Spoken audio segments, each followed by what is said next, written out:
this big-time game between two heavyweights in the high school soccer game and in different divisions. Matthew, tell us a little bit about what we're going to see today as the Eagles face off against the Yellow Jackets of Denham Springs.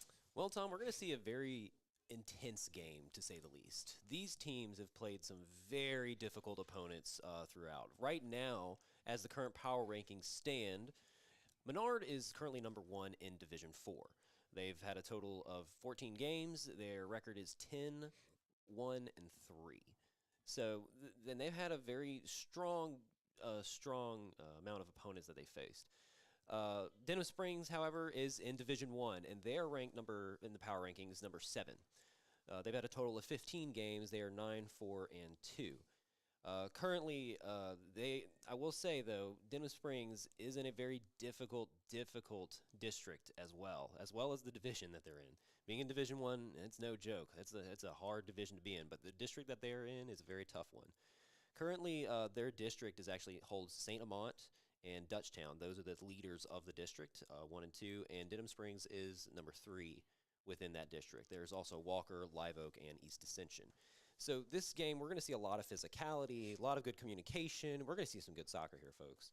A lot of good soccer coming in on this game here. So they're showing the official coin that they're going to use, and there's the toss. Looks like Denham Springs made the call, but they retoss it. That's Tyler Magnano, I believe, will be the center official. That is correct. And could you tell who? It looks like Menard won the toss. It looks like they had. And it looks like they turned to Denham Springs, who are in the white and purple shorts, to select what side they were going to be on. But we have the same 3 officials that we had. This is a doubleheader, the second part of a doubleheader that we're bringing to you tonight or to this afternoon, as we had the girls' game. The Menard Eagle girls won their first the first game 1-0 over the Grant Lady Cougars, and so we will have this game for you coming up at 1 o'clock. In fact, we're getting close to the prayer time and the national anthem, and when we do that, we will take a break, and we won't be on the air, so you can hear the national anthem. Will we be doing that? No, we probably won't, because we did it to start. Okay. So we did it for the girls' game, so probably not here. So we're going to go straight into the game in a couple of minutes. So I tell you what, we'll get started and we'll get to some of your stats. So let's run a commercial break, because I realized during this game, this is a running clock and just action. We don't have timeouts for running commercials. Right. And I'm thinking, there's only 3 spots to run a commercial. Pre-game, halftime, and at the end of the game. That's so right. We'll do our commercial breaks right here, right now, and then we'll be back for the kickoff and bring you the action. Wherever you are, you're there for a reason. You shouldn't have to make a trip to the branch to deposit a check. Skip the trip and use our mobile app to easily and securely deposit checks right from your phone. Day or night, wherever you are or whatever you're doing. Download our mobile app today. Is your vision just not as crisp and clear as it used to be? Are you having difficulty driving, especially at night? Are you over 40 and now needing reading glasses? If so, the trusted eye care team at Wallace Eye Associates is here to help with your family's eye care needs, just like we have been for nearly 40 years. Call Wallace Eye Associates today at 318-448-4488 to schedule your next eye evaluation.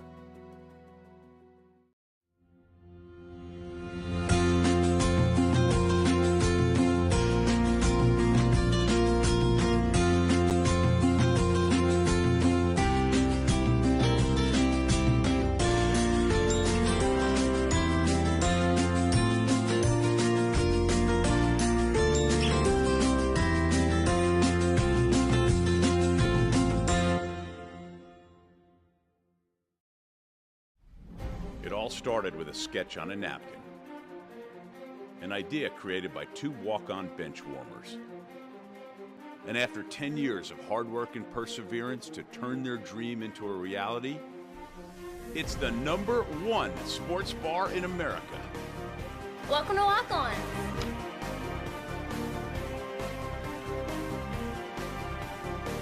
Walk-ons, because everyone needs a little playing time.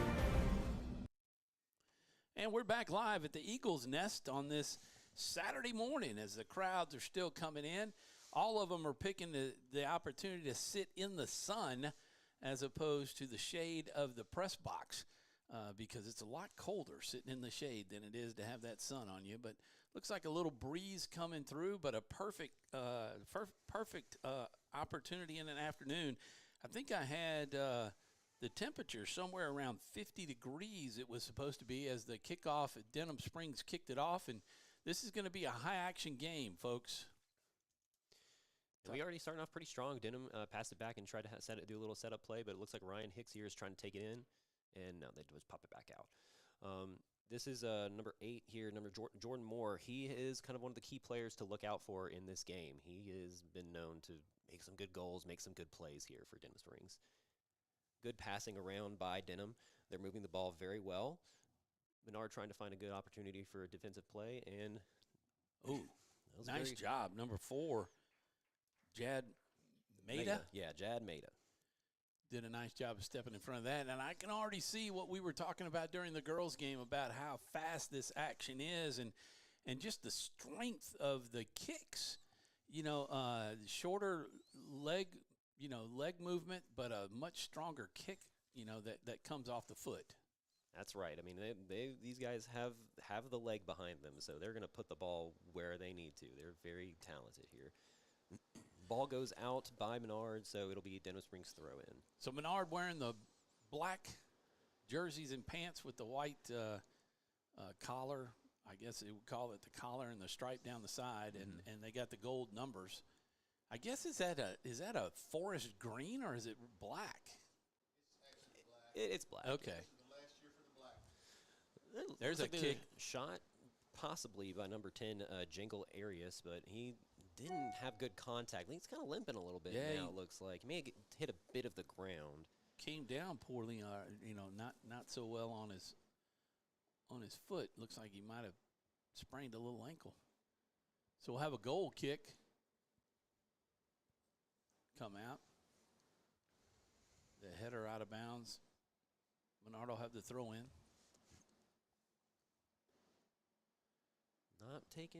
He's taking his time. He's not rushing, trying to save up his energy. It's smart. That's number 32, John Thomas Giordano, who's going to be taking the throw here. One of our juniors here at Holy Savior Menard.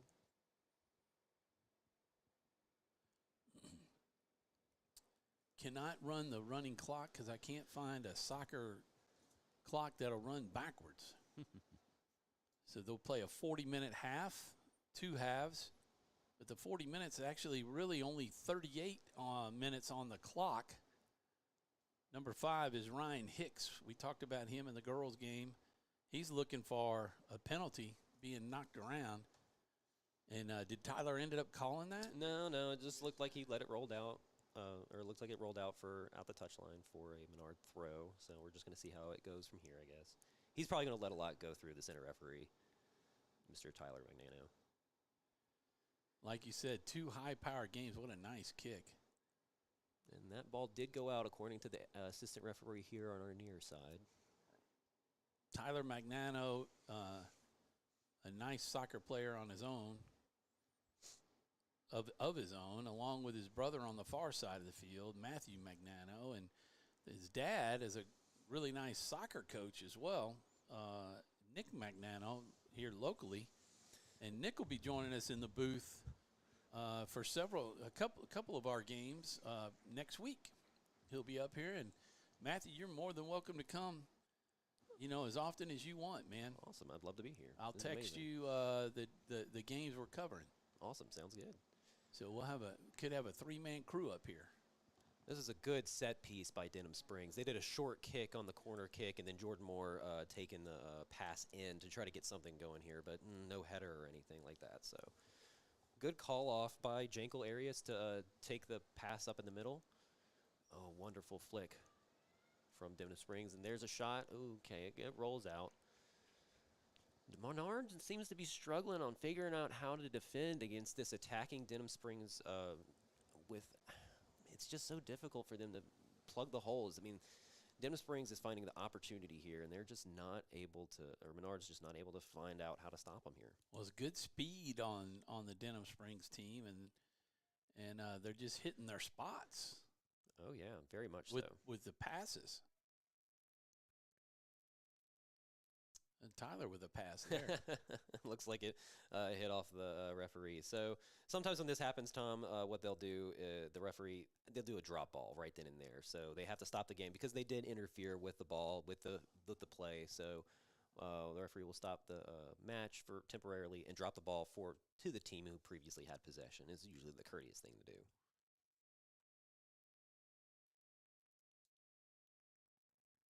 So Menard doing their best to try to Looks like a foul was called. go on the attack and get this ball out of their end of the field. And they're doing the short pass, it looks like. They're not going to do nothing crazy. They're going to try to build up momentum themselves instead of letting the big kick do it. Just to kind of give you a rundown a little bit while we watch the action. There's potential opportunity here. Very good job by the Denham Springs keeper. Very good work there. That was a one-handed save, wasn't it? It was. He was very close. way out of position. That's Tate Fuentes as the Denham Springs keeper. I think Menard was set up to get behind him for the goal if he misses that and it gets over him. That's right.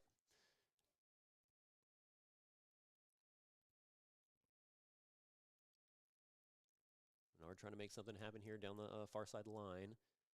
And it's just going to roll out of play for Menard throw in. Kind of give you a heads up. 0 is Gage Oser. Number 1, Christian Gudo. Number 2, Andrew Cohort. Jade Maeda. Yeah. Number 4. I said it right earlier. Here's the throw in. Overshot his teammates. And Denham Springs. Possible counterattack here by Denham Springs, and they're nice keeping it pass. close. That's the team captain there for Denham Springs. That's number 2, J.T. Turner. Oh, good stop by number 12, Matthew Ritchie. Continue on number 5, Ryan Hicks. He's a senior. Number 8, Cade Scherer. Number 10, Jude Maeda. And 11 is Austin Siebeneicher. Number 12, Matthew Ritchie. Number 13, Jackson Lucas. 15, Jay Gilreeve. 25, Nate Matthews. 26, Jansen Fairbanks. 28, Preston Branton. 32, John Thomas Giordano. 33, Sam Gormanis. 36, Luke Griffin. And 00, August Fresh. So we got a 0 and a 00.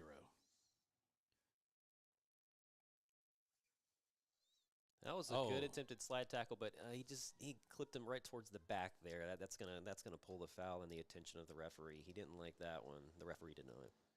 So he was a little too far behind to tackle. He needed to be more in front. His back leg did clip him from behind. He did go for the ball, and it was the angle of attack. His angle of attack was very dangerous. You know, if he misses the ball and hits the leg, that's very dangerous. That can be a broken bone at worst. You know. So just to let everybody know, Matthew Scalfano was a player here at Menard, so he's an Eagle alumni, and also after his playing days went on to be an official himself for soccer games. So we are really glad to have him here as part of the 446 family on these Menard soccer games and having him come out and join us.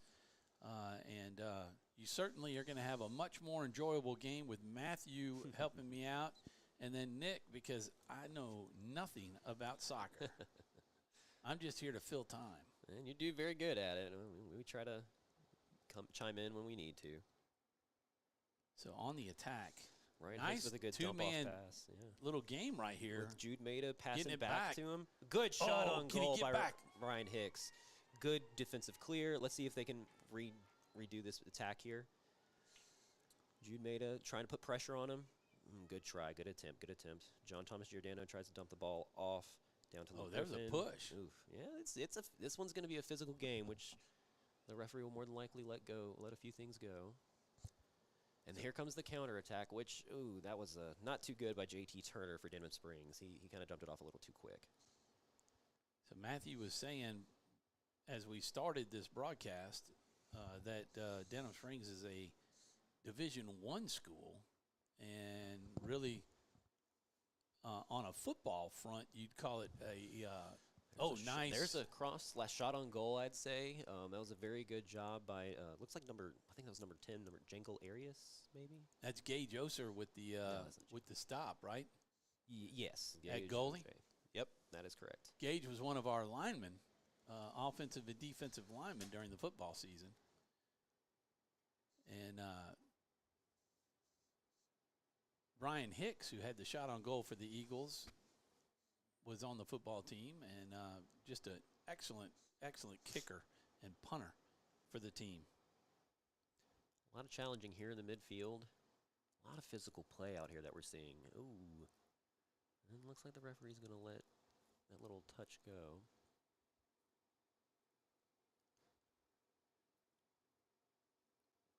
There seems to be a little lack of control in the middle for Menard. And then they're letting these big gaps come through with the defense. They've got to lock that down. If they don't, Denham Springs is just going to capitalize on it.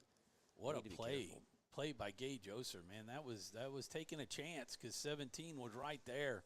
If 17. He doesn't jump up there and get it, huh? That's Mr. Eliel Sabio is 17 for Denham Springs. What a kick. Down into the corner. But Division I is like they're a 5A school in or football. Greater. Yeah, they're very, very strong teams in that division.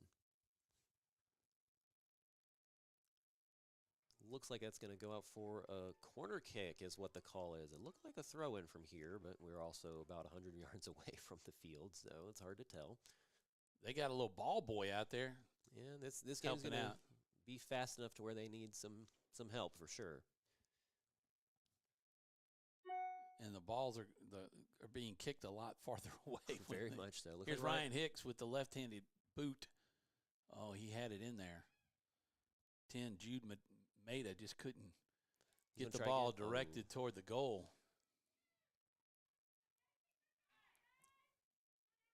The fans are going crazy for this one. They want something good here, and they're going to get a good match out of this game.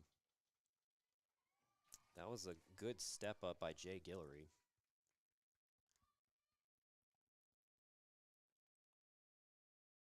A lot of pushing on there. Yeah. On the sideline, a little hand checking. Nothing too egregious.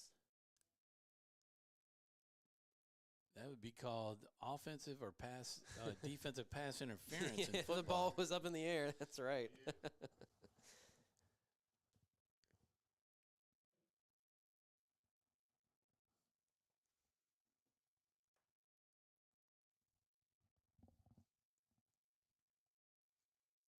Folks, there will be some dead time, but that's okay because the action is what we're watching. Oh, good defense. That's a little bit of a flop there. He took a little dumble, a little roll. Yeah, Mr. Campbell said that you will see a lot of flopping, trying to get a call.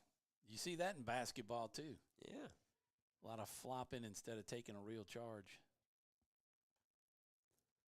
So this is just going to be a throw-in for Denham Springs. There was no foul call or anything there. I guess when you get toward the end of the game, when you get close to that 2-minute mark, you'll have a lot of people flopping and pretending to have a calf injury or, try to slow the game down like they do in football. Yep, that's right. And you usually see the intensity jump up in what we call the first 10 or the last 10. Sometimes the first 15 or the last 15. So the first 10, 15 minutes of the game, you'll see a high intensity versus the last bit. And there's just kind of this lull period in between where people are trying to figure out, okay, let's poke and prod here, see where the opportunities are.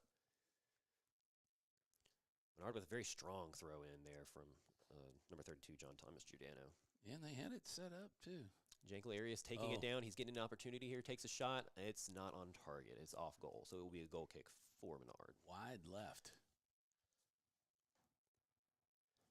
Denham's getting a lot of opportunities here. There needs to be a lot more control from Menard in the middle of the field. They seem to be keeping that area open, and the defense is not able to plug those holes yet. They've really, like I've said, they've got to really find the area to plug those holes up and make sure that they don't let any of these opportunities come through.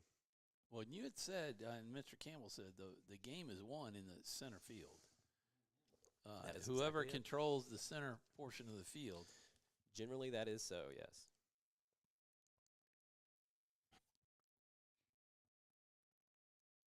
Menard trying to make an opportunity here, pushing the ball around, trying to see what's going to work here, opening up the field. Who's driving onto the track? What the heck is that? Oh, the athletic director. The athletic director is here. He can do that. Yeah, I guess he can.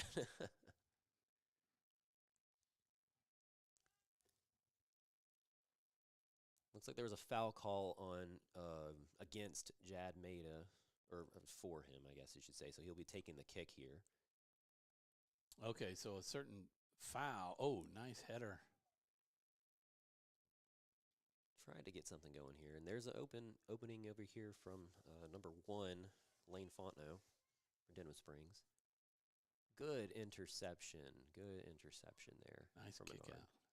Get it down to Ryan. There's just too much bunching up. They got to be quick. Nice Very good pass. 1-2. Ryan Hicks taking it down, takes a shot, far side corner. Ooh, almost had it. Keeper, very good shot, very good block by the keeper.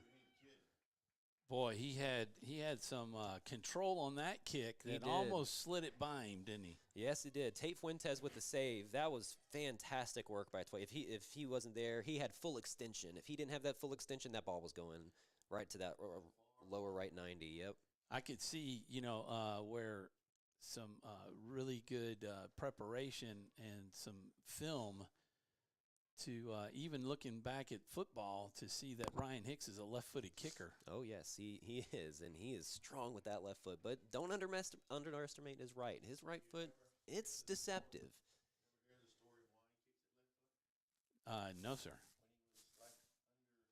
When he was like under 8, under 10, he broke his right toes, and he was playing in the crossroads, and he had to learn to kick the ball left-footed because his right toes were broken. So if you didn't quite hear that, Mr. Campbell, Darryl Campbell, was saying that Ryan Hicks learned how to kick left-footed because he had broken toes on his right foot when he was younger, playing soccer, and had to learn how to kick with his left.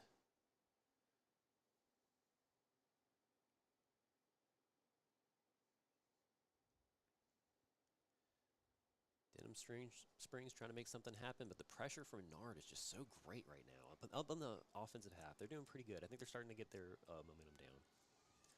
Number 33, Sam Gorman, is trying to make something happen here. Good cross over the middle, but nobody's there. Oh, wow. Good job by Tate Fuentes to clear the ball from Denham Springs. Yeah, because he left it alone. I guess you can have another defender better pop in there and take over to guard. So let me ask you a question. So the goalie leaves the goal box, and he's gone, and another defender comes in there. But that defender, can he use his hands No, at that he point? cannot. He's still no, huh? He's not technically he's not been established as the goalkeeper. Okay.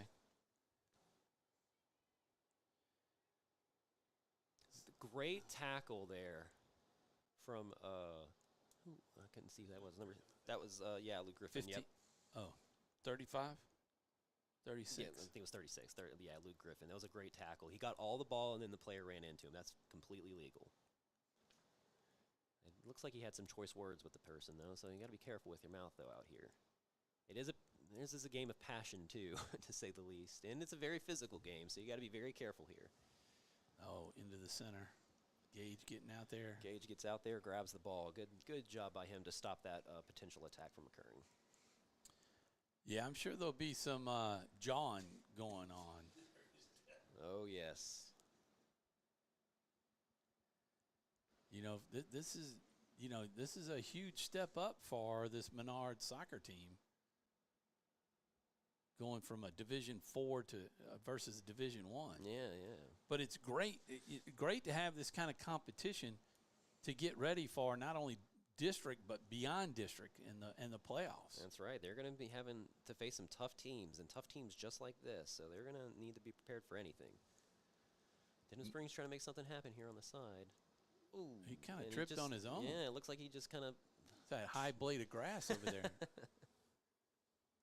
See, that's home field advantage, Mr. Campbell. Not cutting the grass. Try to slow this Denham Springs team down.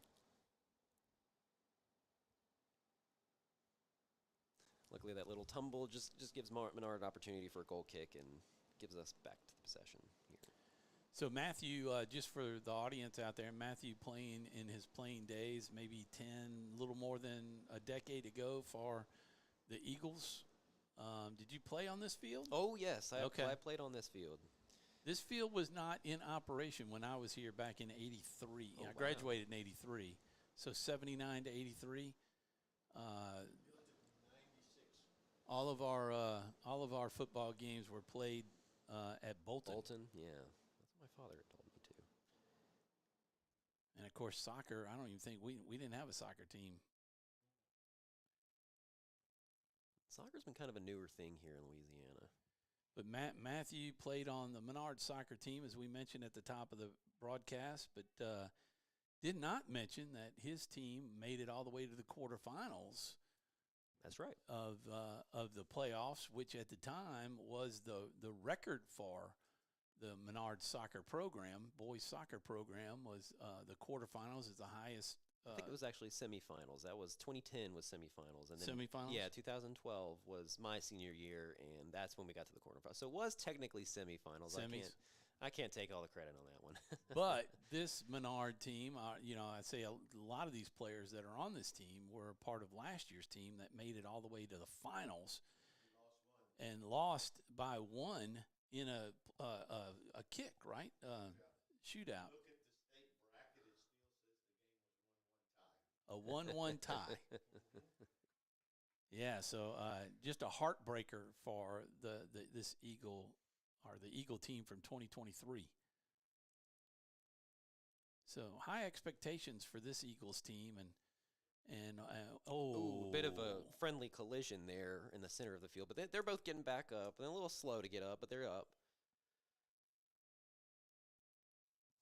Trying to do some fancy footwork here. Nice move by Luke Griffin. Yeah, a little spin right there with control of the ball. Yeah. One thing that's very interesting to note, Sam German he's a forward, but he's doing fantastic pressure on the defense for Denham Springs. He is ensuring to keep pressure on Denham Springs to make sure that they do not have time to think or get rid of the ball. And that when you don't have time to think, you usually make mistakes. Let's see if we can get back in. Nice kick. Ooh, just a little off target. That kick was by Jay Guillory out on the far side. Well, right now, Menard at least leads, doesn't win you the game, but on shots on goal, don't they? Right now, it stands that Denham has a lot of shots, and Menard only has 2 shots on goal, but Denham only has 1 shot on goal. So, but Denham they're making a lot of good shots here, or trying to do so. Looks like there was a foul call, maybe too much pushing. That's what the center referee's thinking. Hard to say what he was thinking there, but they get a free kick. Denham gets a free kick out of it. Good pass by number 7, Joshua Beasley, down to the far side wing. Keeping it in there. Number 17, Holy Savior, tries to take a shot on goal, and it was a good shot on goal, but good job by Gage.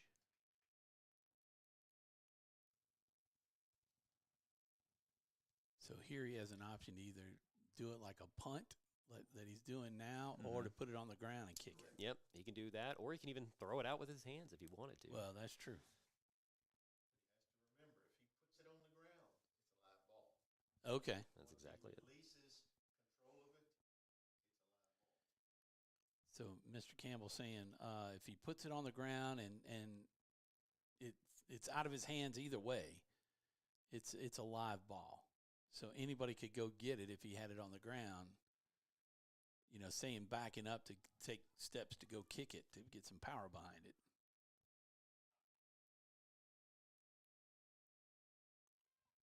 Some good challenge here in the midfield. Ryan Hicks dumping it off. Trying to make a play happen here. Off to Luke Griffin. That's right, and this is going to be a good battle. I think Menard's starting to understand what needs to be done. Oh, hey, they're letting it play. Yeah, they're not calling that.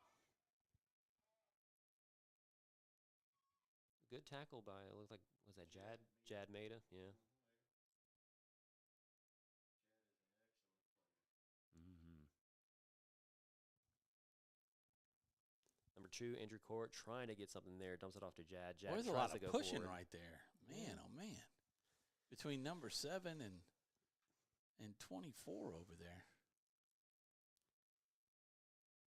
Number 11 here for Denham tries to save it, but Casey Winter just couldn't make anything happen. So this will be a Menard throw in here. Ryan Hicks looks like he's going to be taking the throw in. So the home team, do they supply the balls for each contest? Yes, home team does supply the balls and the ball boys if they have them available. That was a little close. Good control by Jordan Moore. He's a very key player in this matchup. Tries to pass it forward to the outside, but no, there's nothing there. Looks like Jay Guillory's going to shut it down pretty quick. But keeps the ball in play. Gives Denham an opportunity. He crosses the field out to Lane Fontenot.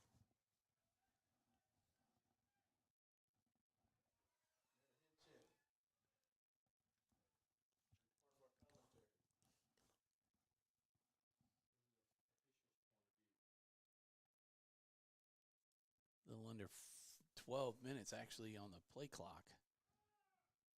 Not going to be a whole lot of downtime here.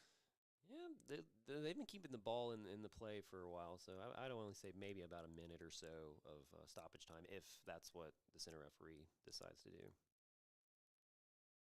Denham's showing some good control here, just passing around, trying to open up the field. Trying to poke and prod for opportunities, just not getting anything through. I think Menard's starting to understand the defense, how to plug those holes now. They're starting to understand how they're flowing. So would you say, Matthew, there might have been a little bit of intimidation maybe of playing Denham in the very beginning and just settling down? It's a potential. Oh, here's an opportunity here. Oh, not a good touch on the ball. What was that, by number 9 there for Denham Springs? That's Mr. Kevin Martinez. Gage will gobble that one up and more than likely punt it away. He's taking his time, making sure his teammates are getting down the field before he makes the kick.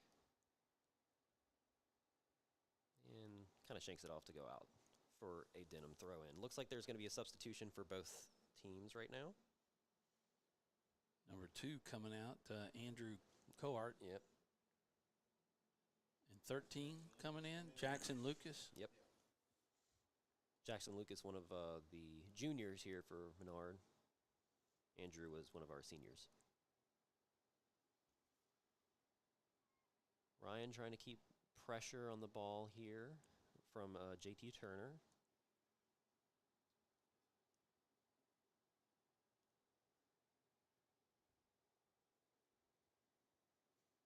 Sam Gormanis just kind of rolling around. Oh, there you go.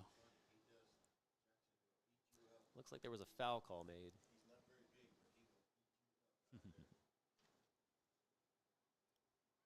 Number 11 for Menard, Austin Siebenacher, trying to put pressure on the ball, doing very good.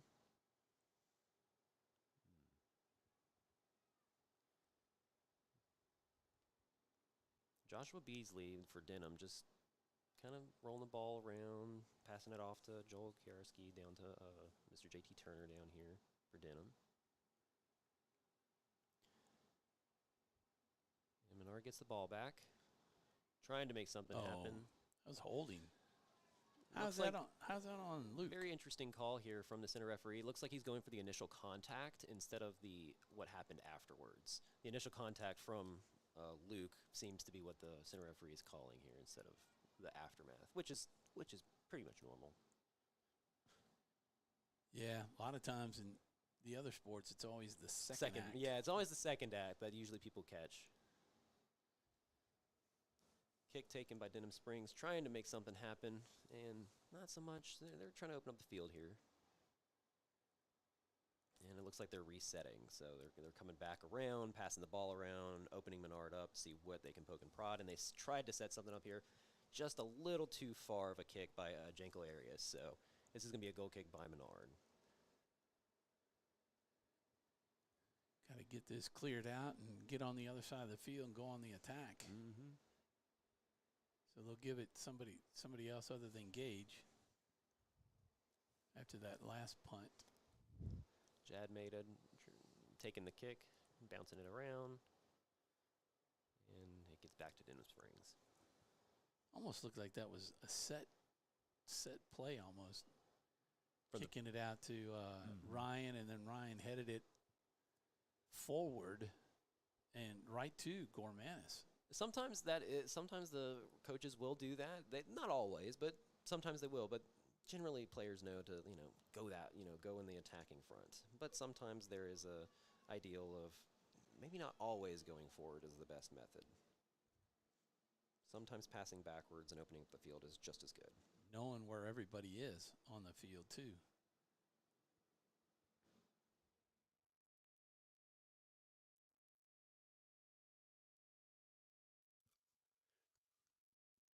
Like there's another call here. Oh, there must have been an illegal throw in. Yeah, looks like there was an Stepped over illegal the line. throw. Yeah. Trying to figure out where the throw in took place.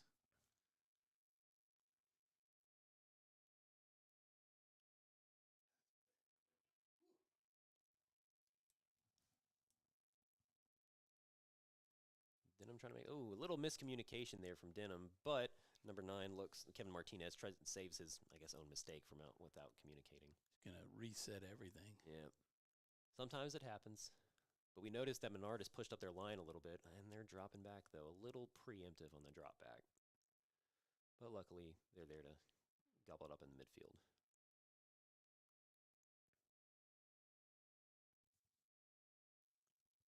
Austin Siebenacher trying to make something happen, and bodies flying around. He's not happy right now. He's pretty frustrated that he couldn't get anything happening there, but we'll see. There's a goal. And there's a goal by Denham Springs. It was a great pass out to the side into the middle of the field. Yellow Jackets take a 1-0 lead on that kick.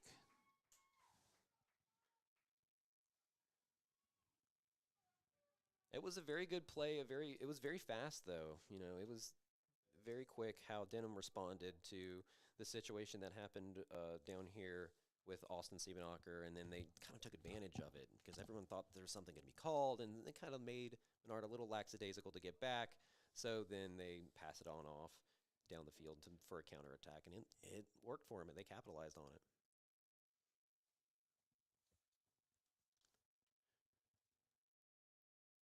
.7:25 on the clock here in the first half.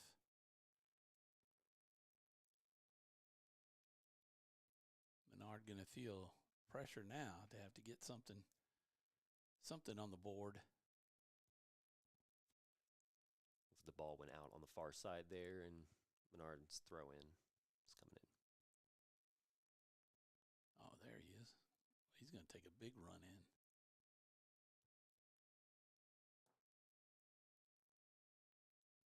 Denham not afraid to play far back if they need to. Number 11, Casey Winder knocks it out. After number 9, Mr. Kevin Martinez tries to save it but couldn't make anything happen. Ryan Hicks trying to take it down, takes it down to the line. Tries to pass it off, but just the strong defense from Denham Springs. Good shoulder-to-shoulder physical play we see here by John Thomas Giordano and Kevin Martinez. There's a foul call made. On 11. Yeah. And that could just be Siebenacher upset about the previous no call down there. We'll see if he calms down or not.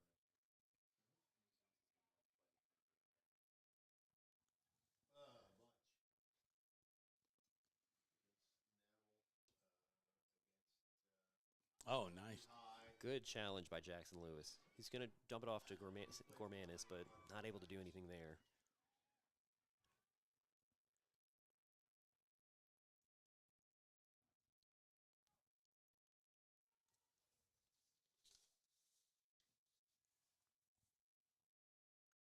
Got their players set up. This far side over here is very open now, so we do have to be aware of that. But Askell or Jankel, excuse me, is not able to make anything happen, so he's dumping it off back to Winter. Winter dumps it off to Moore.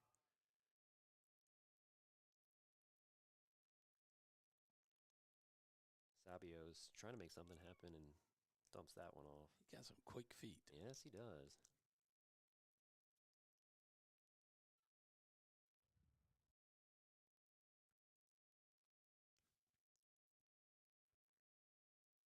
Got an opening now. Winter has the ball. He's driving it down. No one's challenging him. He's taking his space, and he just kind of dumps it off to the middle for Menard.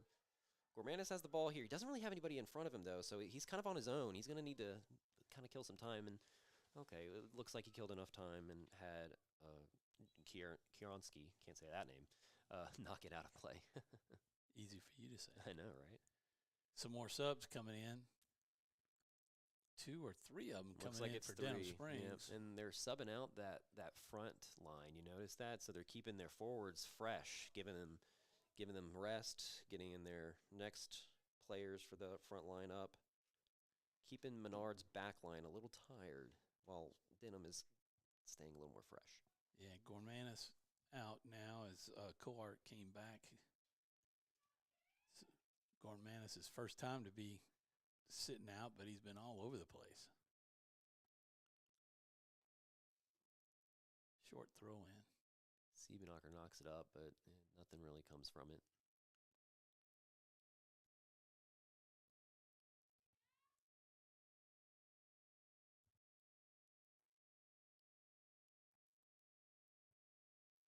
Sabio gets the ball, dumps it off to Winter. Winter is going to drive it down. Ooh, and good challenge there by John Thomas Giordano. And the ball comes cleanly out. Okay, so it'll be a Menard throw in. It was a good assist from Jude Maida as well to come in.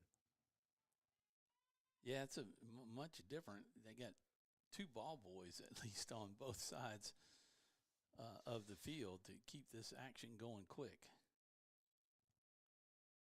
Looks like there may have been a little bit of some pushing here in the back that the center referee's calling, so it looks like there's going to be a foul call and a free kick for Menard. Jad Maida is going to be taking the kick here, it looks like.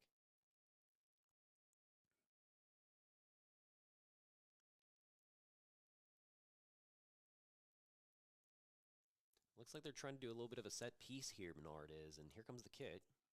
It's high in the sky, right to the goalkeeper. Oh. But Menard, they're keeping the pressure up. Jude Maida now. Tries to save the ball. It does roll out of play, but he tried to save it. It will be Denham Springs throw in.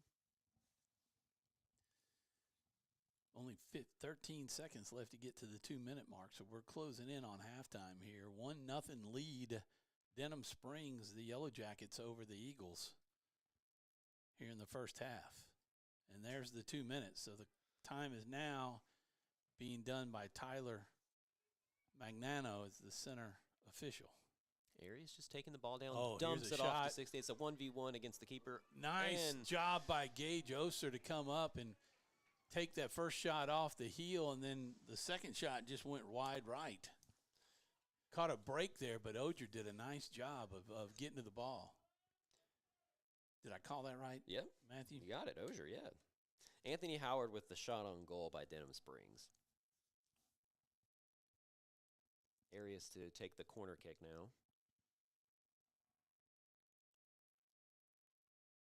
There's a header, good defense by Menard, just bunching up in the middle. Oh. Ryan jumps to head the ball out. Oh, my goodness. Jumps a little too high.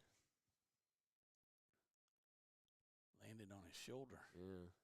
He's getting up. He's a little slow to get up, but he is getting up. Moore dumps it off to Winter here. Oh. Good challenge by Luke Griffin. Cowart up in the front now, trying to give some sort of pressure. Siebenacher. Yep, Siebenacher. He's trying to make something happen here. Moore's just controlling that midfield. He's just Easy dump-offs, easy quick passes. Howard gets the ball. Going to try to make something happen here. Little hold in there. Giordano Nice dumps it off to move. Hicks. Hicks has the ball. Let's see. There's a play. And no offsides call. Luke. Griffin has it. Has a shot on goal. Nothing comes from it. The keeper's there to save it. Good effort. Got to be getting close to the to halftime, I would imagine.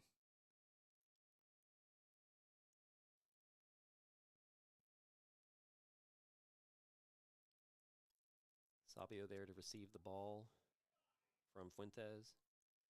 Dumps it off to Winter. Winter passes it off to Arias. Yes. Oh, nice. Looks like there's a bit of a challenge there. Arias is still down, complaining that his leg was hit, but no call there. He's flopped before. Yes, he has gone down, done a couple of tumbles. Seems to be all right now. Moore receives the ball to Arias, who is conveniently standing up. Oh, and Arias dumps it off and to really the far side, number 5. really moving. Number 5, Mr. Hector Lagos. Not able to catch up to the ball, so it will be a goal kick, and it looks like there is going to be a substitution.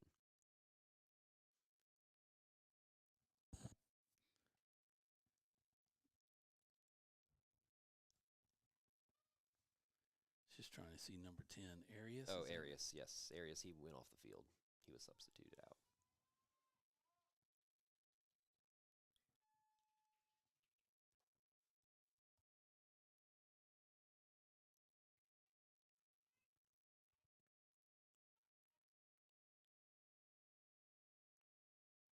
Sabio pushing off the ball, but he's trying to keep pressure, or trying to keep the ball with him.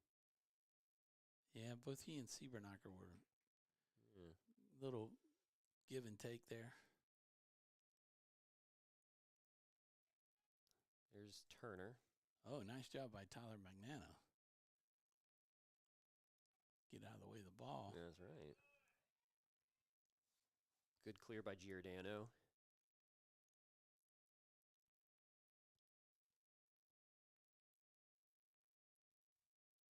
And it looks like Beasley's going to dump it off to Turner here in the middle. Turner dumps it off to Winter. And this is very similar. They keep doing this exact same thing. Menard has not caught on to it yet. Winter passes it to Moore. Moore out to Howard. Howard has the ball. He's got an opportunity here. There's a shot, and it's wide. Too high and wide. Yeah, they've definitely been putting the pressure on the Eagles. They have a 1-0 lead. Tyler looking at his watch. Should be coming close to halftime here. He's got the whistle ready. Got the whistle in his mouth. And there's halftime. There it is. So the Eagles, Denham Springs, will go to their halftime and go to their respective quarters and come up with a second-half game plan. And the Eagles will have to figure out how they're going to get on the board at least once to tie this game, and twice if they want to win it, while holding off the Yellow Jackets and keeping them out from scoring. We will have a commercial break, and we'll take a break ourselves, and we'll be back for the start of the kickoff of the second half right after this. The Yellow Jackets leading the Eagles 1-0. You're watching Menard Eagle Soccer on 446 Sports. Wherever you are, you're there for a reason. You shouldn't have to make a trip to the branch to deposit a check. Skip the trip and use our mobile app to easily and securely deposit checks right from your phone. Day or night, wherever you are, or whatever you're doing. Download our mobile app today. For a lifetime of the best possible vision, look to Wallace Eye Associates, where our tradition of eye care excellence in Cenla spans nearly 40 years. From your next family eye exam to cataract and glaucoma evaluations, trust your vision to the experienced eye professionals at Wallace Eye Associates. Call Wallace Eye Associates today at 318-448-4488 to schedule your next eye evaluation. It all started with a sketch on a napkin. An idea created by two walk-on bench warmers. And after 10 years of hard work and perseverance to turn their dream into a reality, it's the #1 sports bar in America. Welcome to Walk On.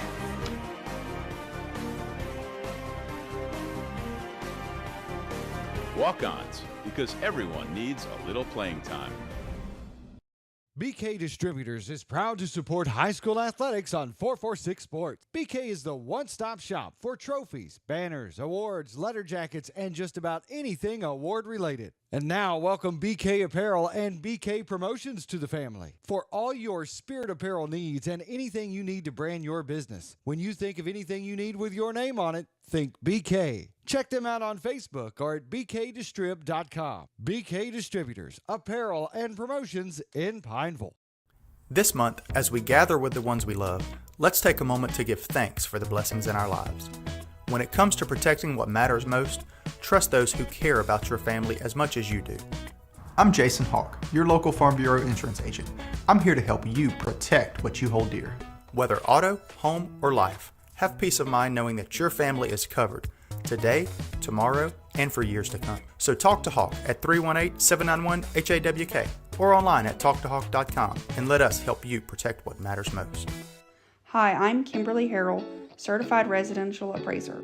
I am currently a leading provider of appraisal services for mortgage lending, employee relocation, estate planning, and community property settlements. My experience in real estate over the past 13 years and currently serving as president of the Greater Central Louisiana Realtors Association has given me a clear understanding of the real estate world and the ever-changing market we live in today. For any of your valuation needs, give me, Kimberly Harrell, a call.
And we are back live at the Eagles Nest as the second half is about to get underway with the kickoff. The Eagles will get the ball as start the clock. We're going to run the clock up to 40.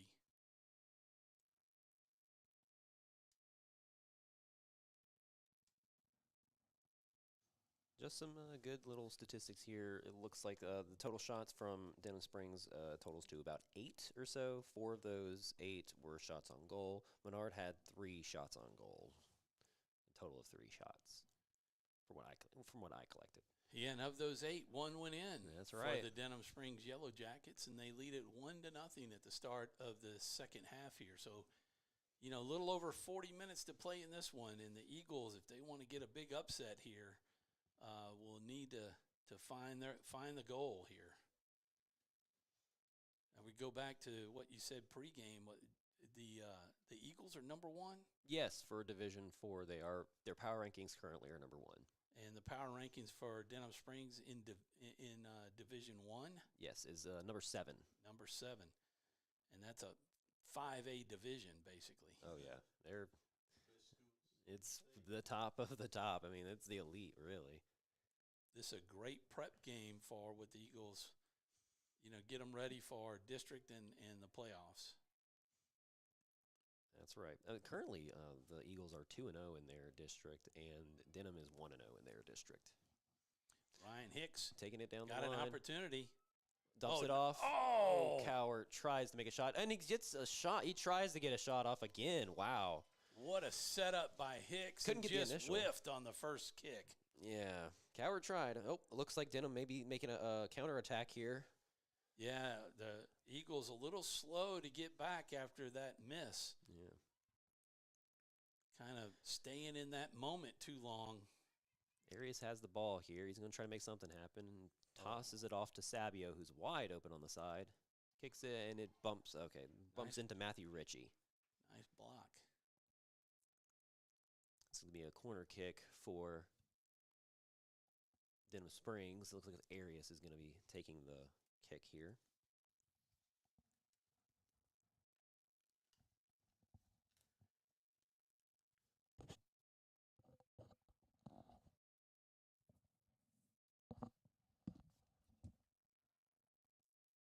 Arias does the far kick out, Moore to Moore. Moore takes the shot on goal. Good block by Gage Ogier. Ooh, there's trying to be a cleared ball from John Thomas Giordano. Accidentally kicks one of the players in the head with the ball, and it was a hit in the head. So the referee's going over to assess. He is calling on the medical staff for Denham Springs to go onto the field, or the coach to come onto the field to see. This probably would induce the player to come off the field for sure. I think we would be worried here for is possible concussion here. Yeah, that could be a concern. The player that's down is Hector Lagos. So I was busy trying to get things situated and see the went after the ball and kicked him in the head. Well, John Thomas Giordano kicked the ball, tried to clear the ball out, and the ball hit Hector Lagos in the head, and he went down almost immediately. But he was kind of just rolling, so he didn't flop down, which was good.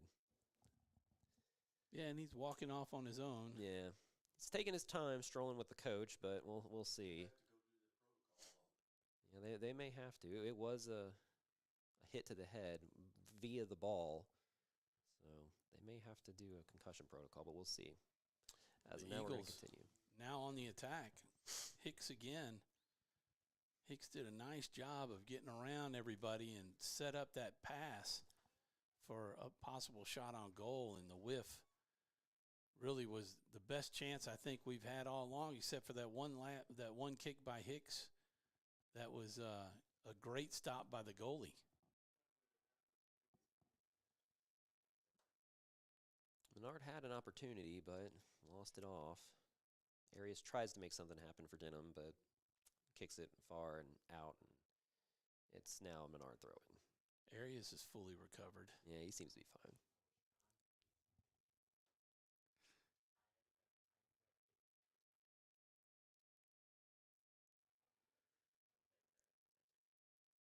So the clock on our Wallace Eye Center will roll up to 40. And at that point, we'll have eaten away some of the downtime. And we'll be real close to the end of the game at that point. And we hope at that point Menard has at least a one score, if not two. It's going to be hard to come by, though, as we've watched this game unfold.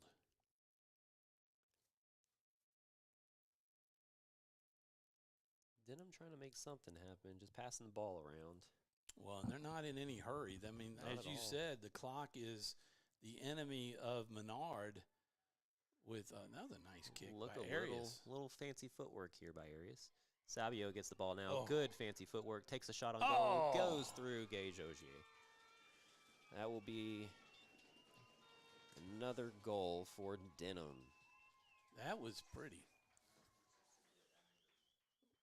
You know, we just waiting. I was been waiting for that to happen. He's so quick with his feet. Not to mention to be able to go from a stop to getting after it. I mean, it's like a 0 to 60 in a very short amount of time. Oh, yeah. You got to be quick on your feet, and they sure were. Denham was very quick on their feet. So the Yellow Jackets take a 2-0 lead on that goal. One goal in the first half, and this one early in the second half. So the Eagles, a lot of pressure now to make something happen. Trailing by 2. Nice job by Luke Griffin to get that ball away. But just not enough Eagles on the attack.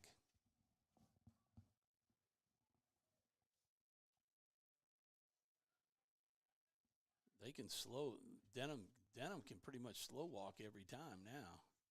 Yeah, they don't really need they don't have much to push for the most part, but we'll see what they try to do here.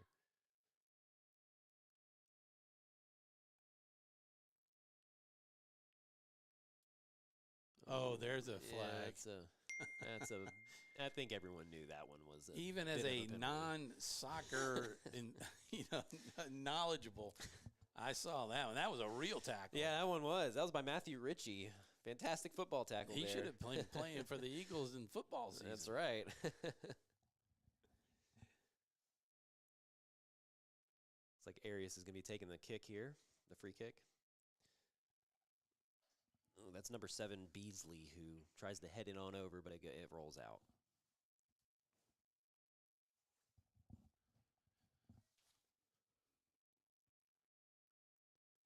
So the goal kick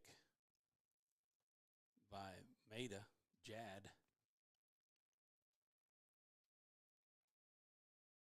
Nice control. That could have been a little hold right there, too. That's right. That was Jude Maida, the brother of Jad.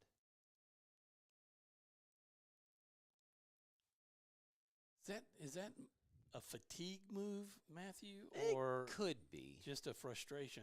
I think it's more towards frustration at this point, more so than fatigue. Towards the end, it'll be more towards the fatigue side of things. Oh, we have a potential nice here from job. Ryan Hicks. Tries to hit it to Gormanis up the middle. Let's see. Looks like Calhoun or Beasley passes it back to the keeper, Fuentes, to try to bounce it back out, and he does successfully, and TJ Turner takes it. Good block by Jay Guillory. Good defense. Jude Maida and Ryan Hicks, excuse me. Gormanis has the ball now. Let's see what he can do here. Ooh, gets it pushed out of bounds. Yeah, he was trying to hold the Denham Springs player back. That's right. But then he ended up pushing it out of bounds. Very dangerous area here. Giordano needs to be careful. Back to the center. Back to the center where Arias is, and not a lot of sliding out there. Good tackles, though, overall. Andrew Cowart dumps it off to Turner. Denham just seems to be just a little bit quicker Yeah. to the ball right now. Sabio with the ball. This guy's got some fancy footwork. But he'll dump it off. Oh. More. Wow. Looks like there was a offsides call here, but the referees are going to allow it to not go through. And this is actually a very strategic move by the referees. It actually gives Menard a better opportunity, having a punt versus putting the ball on the ground and taking a kick.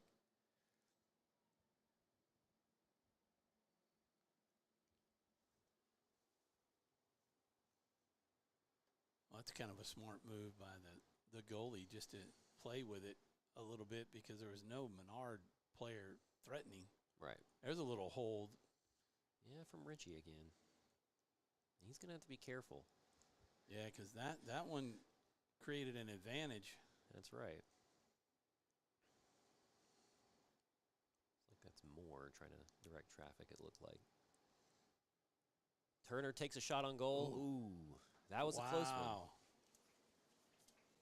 That was a heck of a shot.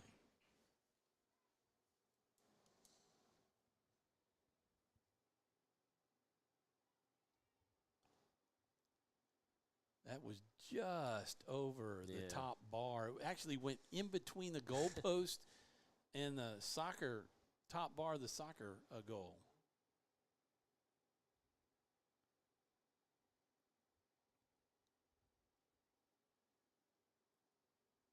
Hicks will pass it up to Gormanis. Gormanis is rushing to run through and try to get it, but just couldn't. And it looks like Denham. No, it looks like it went out before he could get to the ball. So it will be a corner kick for Menard. So we'll probably see. No, I thought I'd see Hicks going down in there for the corner kick, but I guess. Okay. Jude Maida. We got to get Ryan in there for a headshot. That's right. Jad Maida. They're taller and they've got some leap on them, so they need to get their heads in there. So Jude with the kick. And it goes right to Denham, so they just knock it out. But let's see if they try to make something here. Kick was a little off. Came in low.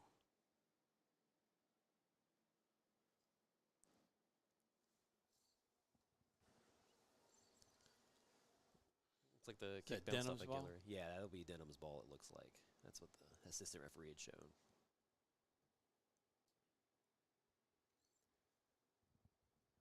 Brandon Moore with the throw in. Throws it backwards.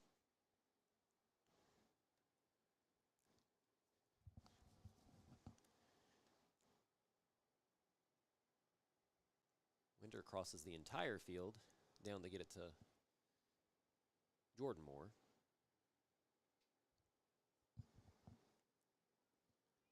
Some battling in the goal area here. There's a little bit of a trip there by number 16, Anthony Howard. So it will be Menard's free kick in the penalty area.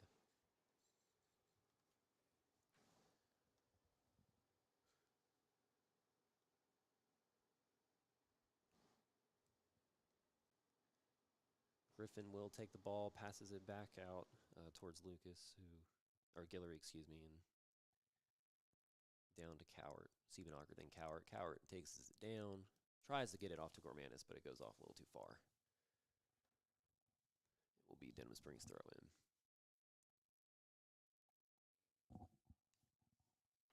You stay with it, Matthew. We got a little malfunction on the school.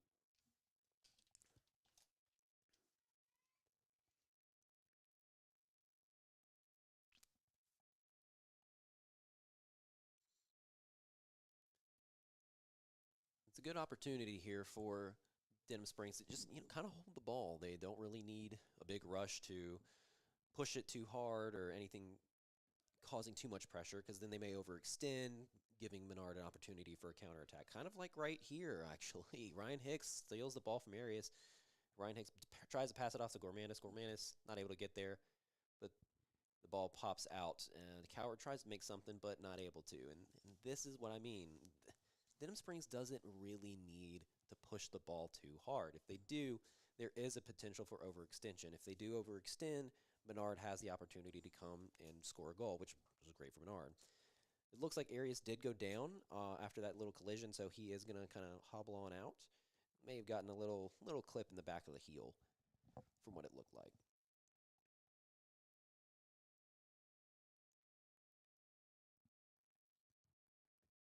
Throw in coming from Menard.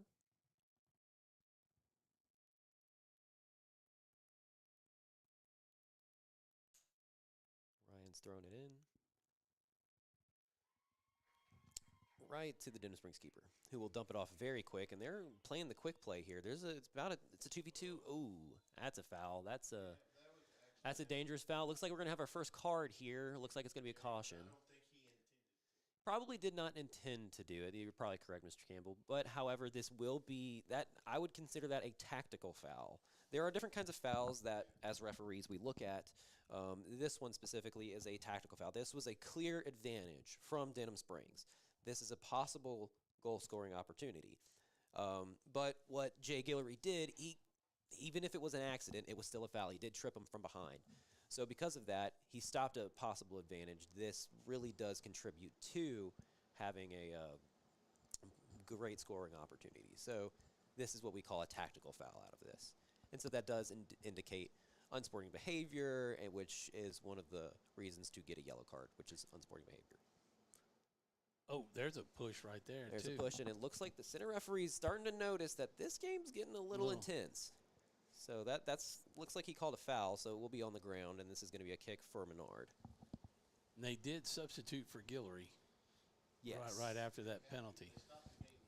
Yes. Oh, okay. Yeah, when usually on any card opportunities, they're having to substitute the person who was carded out. The Christian Gudo is who takes Guillory's place. So is that like hockey where he goes into the penalty yeah, box? it's kind of the same concept. And then do you have to sit out for a certain amount of time, or can they bring him right back in? They can bring him right back in if the coach decided to do so. But right now, it looks like the coach wants to keep him on the bench for now.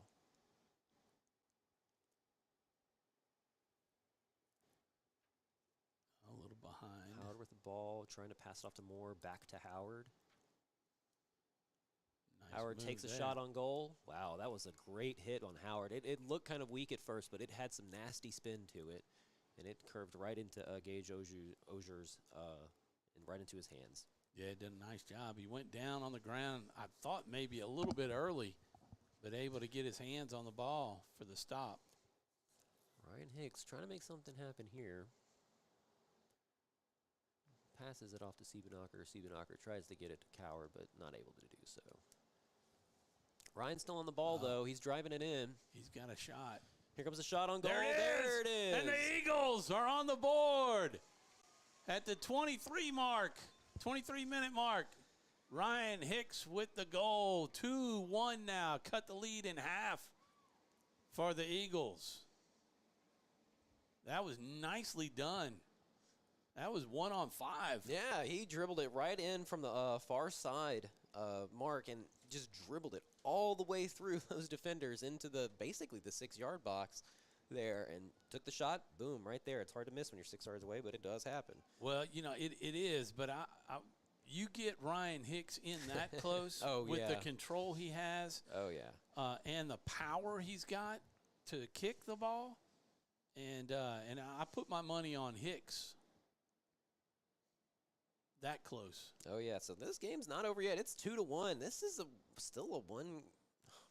This is a close game. I told you it was going to be close. That's a big momentum shift, especially, if you're Denham Springs. You've just been kind of playing around a little bit. Right. Trying to after burn that time. second goal, and now all of a sudden it's a different ball game. I mean, we're not even halfway through the second half, and so this is still a game. We still have a possible game changer here. Ooh, Jude Maida gave that up a little too easily. That's something you don't see Jude do very much. Yeah, he just kind of dribbled it right into him. Sabio with the ball, just driving it down. Uh-oh. Jordan Moore, Nice. okay, dumps it off. Okay.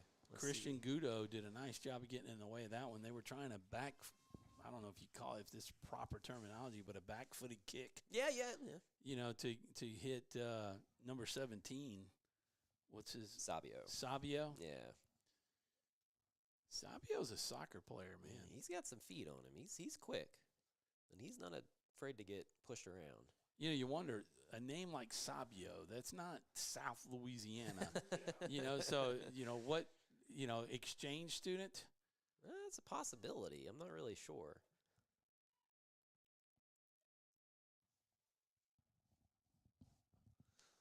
AR indicated that the ball looks like it went out of bounds. Yeah, I'm not so sure. Maybe the viewers can see. I've had to have a pretty wide shot to make sure I stay with the action and not have the camera be so jumpy whenever you're panning left and right.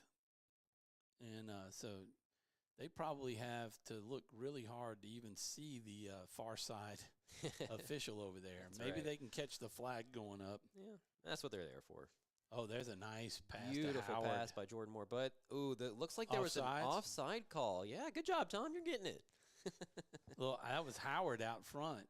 That's right. Yep, Howard was out front. Yep, had the offsides on him.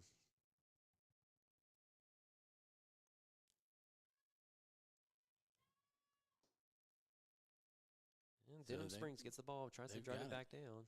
Oh, there's Brandon Moore. To Howard, trying to get in there. Nice job. So the two Eagles playing defender there with Ozier. Mm-hmm. That was Gudo and Guillory. Guillory. Yeah. So Guillory back in the game. We are under the halfway mark in this half. Under 20.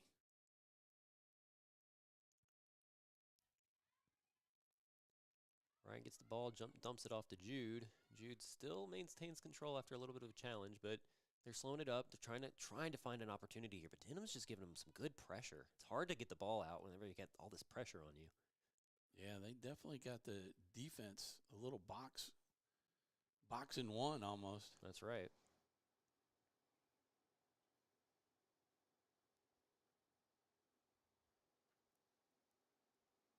Ryan's good in traffic, but so is this guy. Savio is still, he's a great soccer player.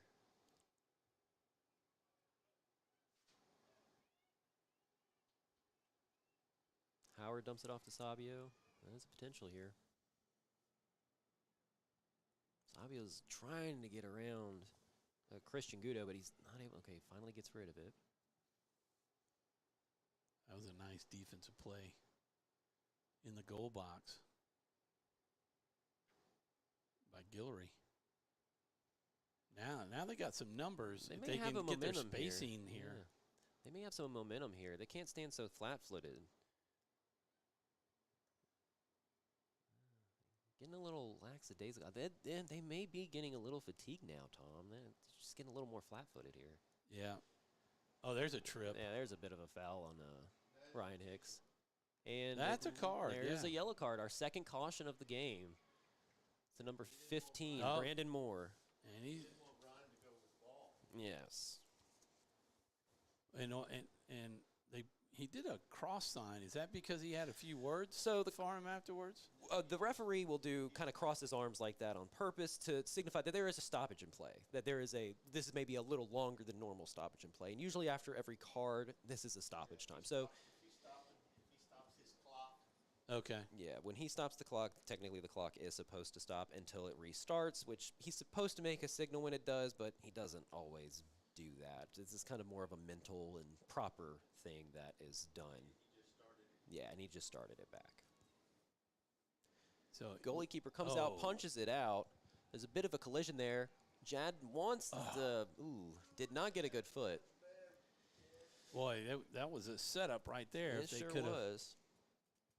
But it was smart what Jad was trying to do. I don't know if you had noticed, Tom, but Jad was trying to take a shot towards the goal. I mean, it completely shanked off, but the reason was there was no one back there.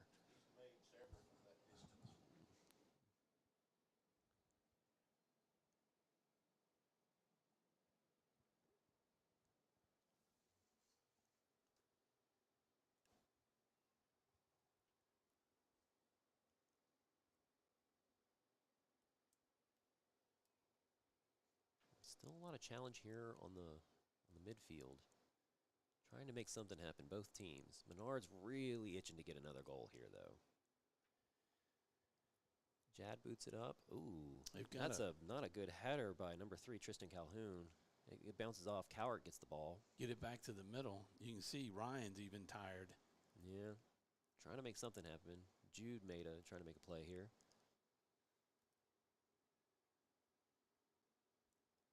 Menard trying to open up the field some more. This is kind of what we saw from Denham. Denham was doing the same thing.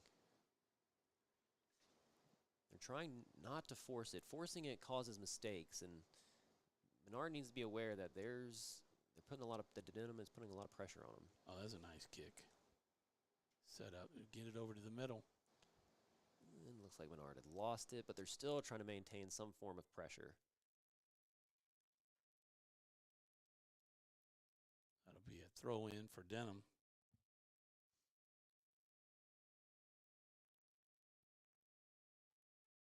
$15:30 and counting.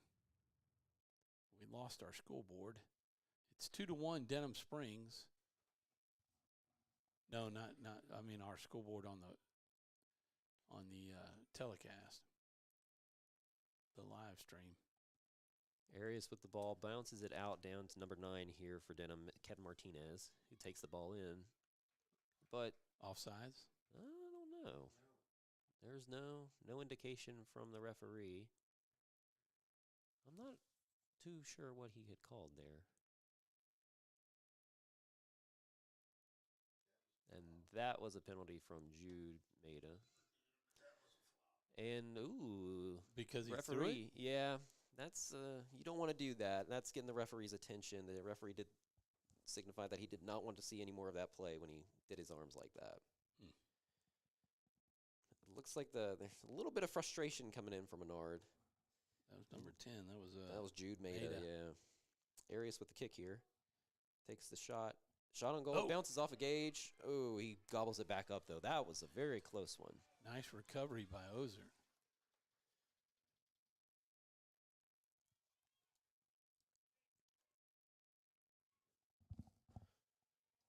Jay Guillory trying to put some pressure, but it bounces out to Ryan Hicks, who passes it all the way up. That's dangerous play there. The play's still going. There's a lot of aggression happening right now. Menard's got a chance. There's a kick, and the play is going to be stopped. That was a very dangerous play. The goalie came out and put himself in a difficult position. Yes, he did. I'm not sure. I can't remember which one of our players was going to kick it. It was Luke Griffin, yes. Luke Griffin tried to make a play to the ball, tried to touch the ball out from the keeper's hands before he could even touch the ball. But it looked, from here, I mean, we are about 50 yards away. It looked from here that the keeper and Luke Griffin touched the ball kind of at the exact same time. It was like a 50-50 ball. Yeah, that was very, very close. It's very dangerous, though, to see that leg come up like that. Very, very dangerous.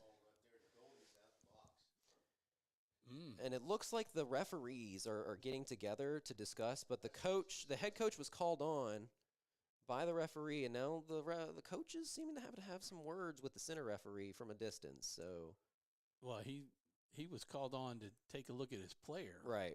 That's exactly it. And it looks like they're going to talk it out, try to see what's going on. That was everybody's got a right to the ball, move, whether you're kicking it or not. And as Mr. Campbell's saying up here, the goalie was outside of the box. It was pretty close. I mean, it was probably right on the line, if I had to say. I mean, it was very close. Wish I had instant replay. I know, right? I got to learn. We do have it. I just haven't learned how to do it. Oh, okay. I gotta figure that out. And it looks like the coach gets a yellow card, probably jawing off dissent. And the referee told him to get back to the line multiple times, and the coach did not do so. And then he still had some words after he got the yellow card. It's a game of passion. So with that yellow card, is that a free kick for Menard? No, not necessarily. So before the ball was called dead, kind of in the middle of play. So what's going to happen is, more than likely, is going to be a drop ball. This is going to be a very tough situation for the center referee to figure out. So does he allow a drop ball towards or for Denham Springs, or is this going to be an all-equal drop ball, and where is this going to be at, as well as what is the call? right now. You got to be careful with the folks over on the sidelines over there. Is Perkins having some words? It looks like probably one of the head referees for the Referee Association is also over there, too. So he looks like he was trying to diffuse the situation as well. Oh, maybe he was talking with him. Yeah, he was. I won't name drop him here, but Yeah, he was up in the booth a little bit earlier. so yeah, this is quite a delay here, Tom. So this is that situation where stoppage time, it's going to be a little bit longer. Yeah. It's going to be a little bit longer because this situation it's a delicate one, and the referee is trying to make sure that he gets everything correct, does everything correctly, and make sure that nothing is done wrong. And the goalie's got to come out, right? Well, for a play at least a little bit of time. He'll have to, yeah. Because the coach was called out on the field. That is correct. That is the rules. Because the coach was called out to assess the player to see if he was injured, he's got to go out for a little bit. So what they're doing is they're kind of exchanging jerseys right now, / a goalie jersey, because you don't want to have another jersey, that's the same number as when he was playing on the field. So I believe that may be Arias. That was 10 Arias. Yeah, so Arias is in for goalie, even though he's got a different number on, but that's okay. I mean, we understand what's going on here. So I saw him in pregame warm-ups, taking some shots on goal. So obviously this is not the first time he's had. So but this is a great drop time, ball opportunity. A great time for the Eagles to go after it. Yeah. And they lose that opportunity to put pressure on Arias as the backup goalie. That's that. No. Oh, that's a bad call. That's Matthew Ritchie there. That was trying to get it to go for them, for Menard. Oh. Gage tries to go for the ball, misses it, jumps back on it. This game's going to be a little more intense now after what just happened down on the field. Well, and the play clock is down below 13 minutes. Ooh, Gage misses. There's a bit of a whiff there from Gage. You got to grab that ball. Luckily, he was outside the penalty area. Okay. If he does, it's a handling call. Oh, I get caught watching the game. It's getting a little more interesting, huh? Yeah. Now the goalie can come back in. There's a substitution on the field for Menard, so that means the goalie comes back in. It looks like Gormanis is coming out for Menard. And as you said, this temperature rose to about 50 degrees for the start of this game, but certainly a much different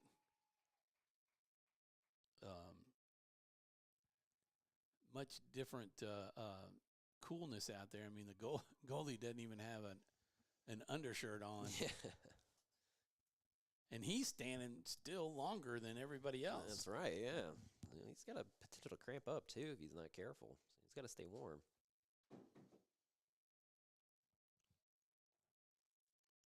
Menard with the throw in here. They've got to get some pressure and get the ball back in the center.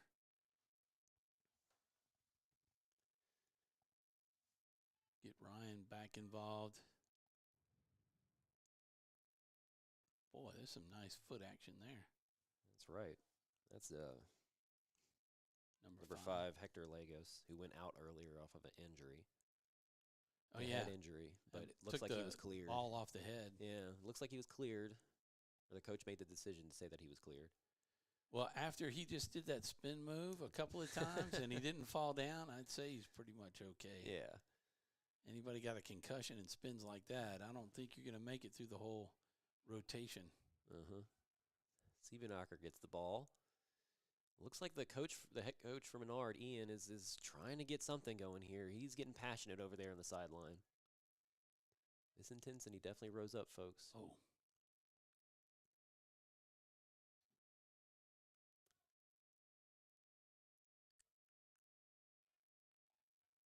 Intercepted. Yes.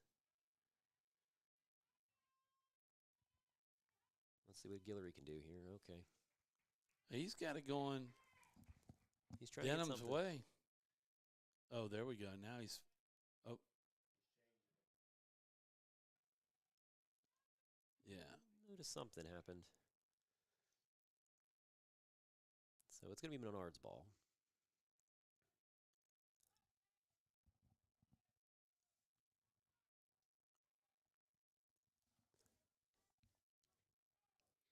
Well, the fans are certainly getting into it. Oh, yeah. You kind of hear them. Let it go out.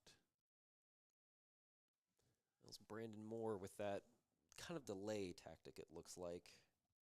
9:34 on the clock, so just 7:34 to get down to the 2-minute mark.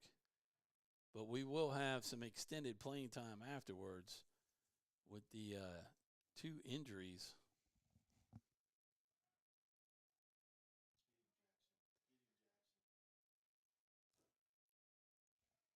Jackson Lucas here trying to make something happen. That was that. There you go. And the AR gives us the assist for the ball being out.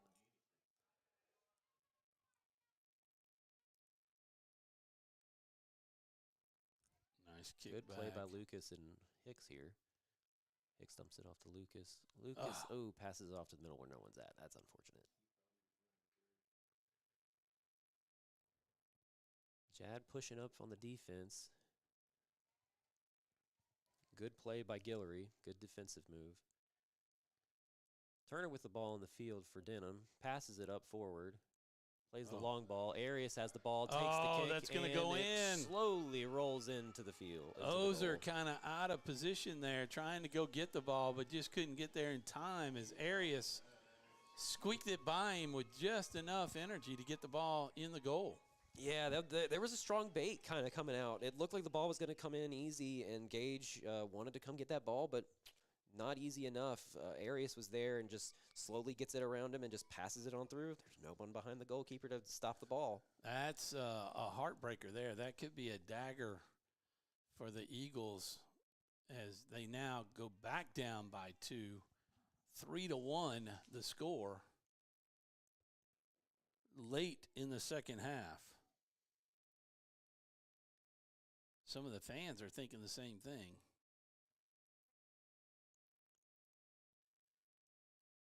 Eagles can't hang their heads. They've got to try to make something get back going. They did it quickly after the second goal by Denham to come back and get their goal, but they're going to have to stay on the attack.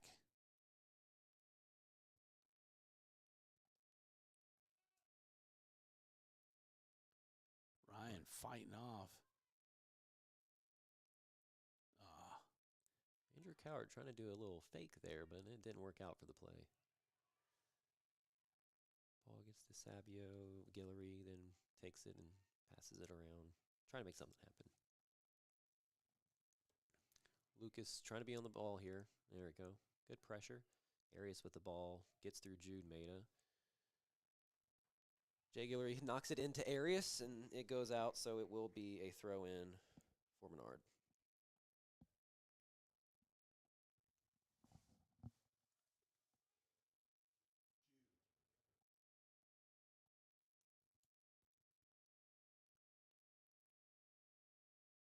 That's when you go, hey, Jude. Quite the reference there. 6:20 and counting. So only about little over 4 minutes left to get to the 2 minutes on the game clock. And then you're into a short amount of time. That's right. It's almost vital that the Eagles get a goal before that clock reaches 2 to cut the lead back to 1. 3-1 is the score here as the Denham Springs. Another opportunity here for Denham. Sabio with the ball. Fancy footwork. Oh, Here he goes with the shot. Oh, Good what a great block by Ozer. Man, that was nice. Laid out for that one. Giordano in with kicking the ball out and away. Trying to make sure there's some semblance of life here with this Menard team. Oof, it's tough on them right now. Tough match. Nobody's going over there. Okay. They're just taking their time. They're taking their time. They don't need to rush. Time is Denham's friend. It's the enemy of Menard right now. 5 minutes. Arias with the kick in. Ooh, that knocked Gage out of position, so he had to be careful there. Here they go again. Arias tries to drive it in. Ooh, and it gets shanked way off. So it'll be a goal kick for Menard. Oh, wait. Oh, it looks like there was a deflection play. The center referee heard a deflection call, or deflection flick off. It hit off the leg is what he said. Yeah, so it's going to be a corner kick for Denham Springs. Oh. Short play. They're just going to run time now.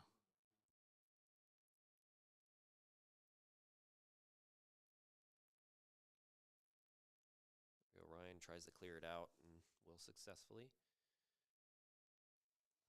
But Griffin takes it out on accident.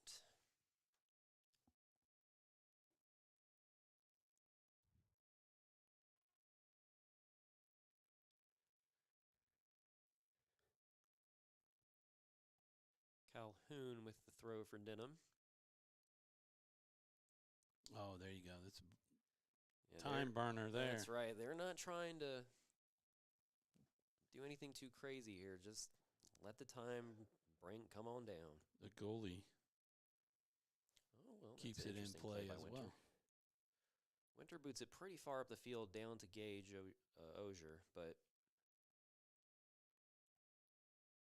Gage will try to punt it through. Siebenacher will get it, but flicks it to oncoming traffic.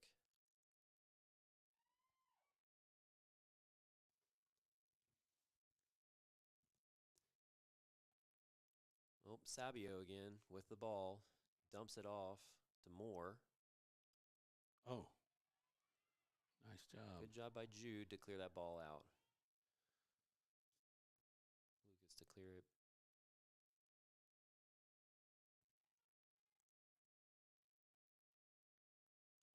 Lucas gets the ball back. Let's see. Oh, bad touch off the feet.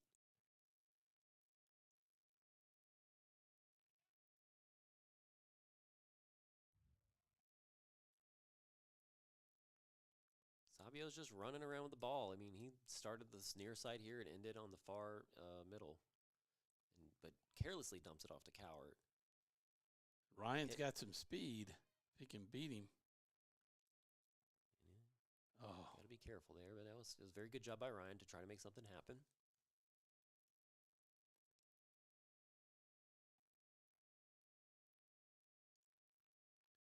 Ten seconds before we get to the 2-minute on the game clock.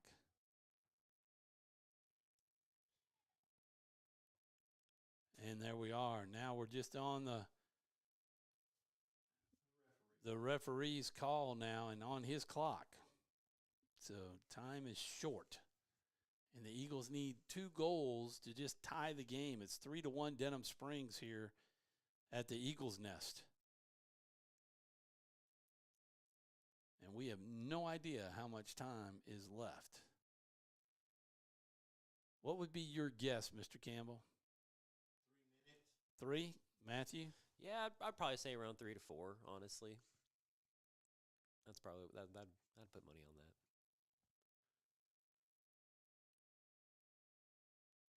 That situation down there with the Denham Springs keeper and Cowart was very lengthy. Yeah. Nice block. That's going to hurt. Ryan Hicks with the ball. He's going to try to take it down. He's beaten Turner here. Let's see if he can get through. Oh, he's got a chance. He's got it through. And, ooh, careful there. It's sliding into the keeper. And this is going to be a card opportunity. This could potentially be. It's a yellow card. It is a caution. That was very close to endangerment. So there are kind of 2, or I guess 3 different levels that referees consider. It's recklessness, carelessness, and endangerment. So those are kind of our 3 things. And if it's endangerment, that's an automatic red card. If it's carelessness, that's a yellow card. And so the center referee here is thinking that it is carelessness. So Ryan Hicks will be out until the ball goes back out. And this is a penalty, or this is a free kick. But Ryan was just sliding to the ball, right? I mean, right. And the goalie was going after it, so the goalie didn't have it. And it looks like, oh my goodness, Denham is really back-talking a lot with the referee. The referee's trying to maintain the peace here, but it's just not good. So the issue with the Ryan sliding in thing, he's normally That's not supposed to happen when the goalie has put themselves in a vulnerable position with the greatest opportunity to get the ball, which the goalkeeper did, Fuentes. Ryan should not have made that slide there. He could have probably pulled back up and avoided that collision altogether. And it was avoidable, in my professional opinion. It's kind of hard to tell, but it was avoidable. So it was just got to be very careful in that situation. It could have been a lot worse. As long as everyone's healthy, that's the important thing here. Yeah, so the main point on that is that it was pretty established that the goalie was going to beat him to the ball. Yeah, for the most part. I got you. Good call.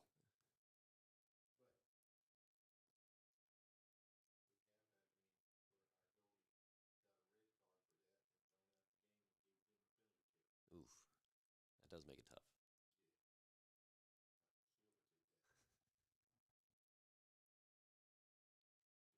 So more pressure. Ogier will scoop that one up. Another shot on goal. Beasley with that shot.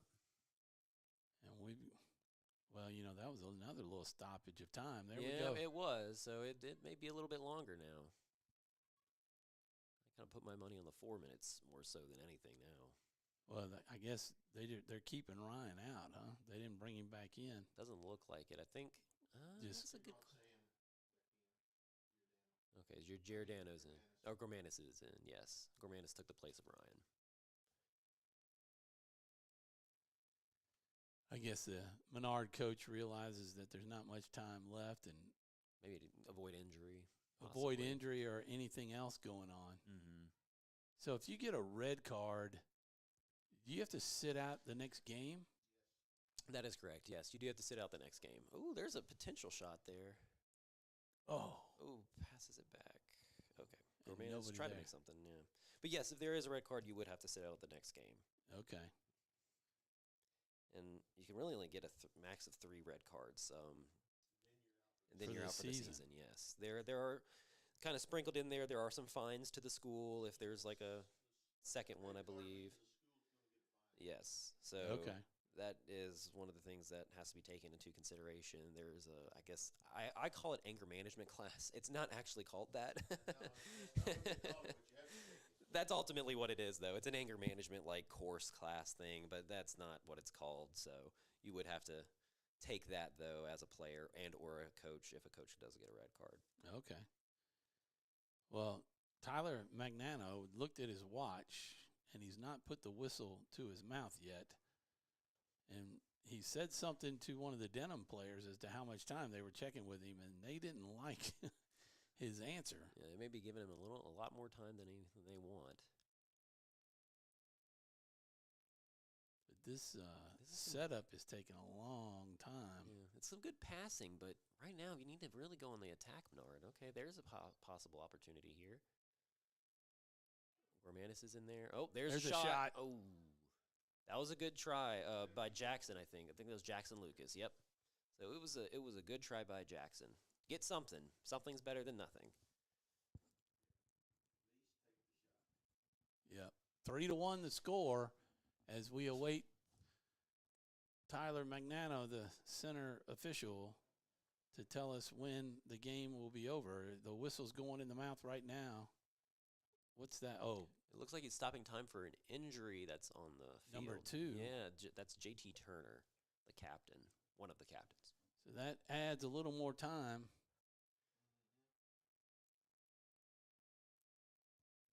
To the stoppage time.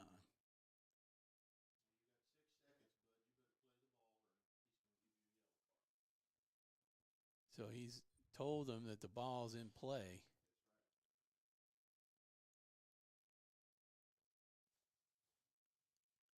Menard not down there to go get it.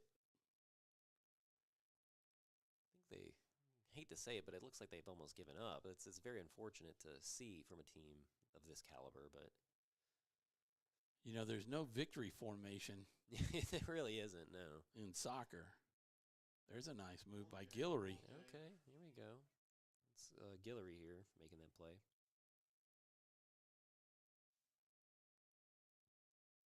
Beasley just trying to boot it up to Moore, and then Moore lets it go to Sabio. Sabio tries to cross it on over, and I don't know. Howard may make something here.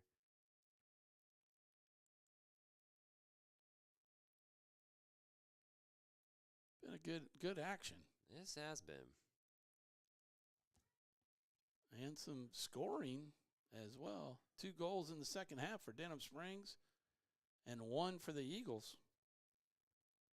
Denham Springs took a 1-0 lead into the half and then took a 2-0 lead before the Eagles put 1 on the board to cut the lead to 2-1. And then just a few minutes ago, there's the whistle in the mouth. Thought we were getting close to the final whistle. We'll see.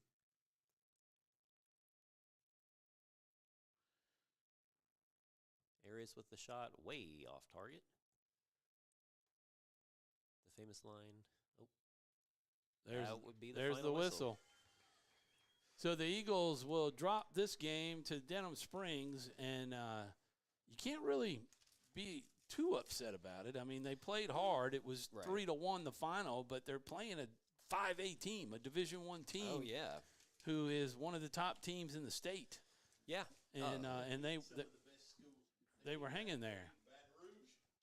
So as Mr. Campbell says, they've beaten some of the best teams in the state as well at this soccer game.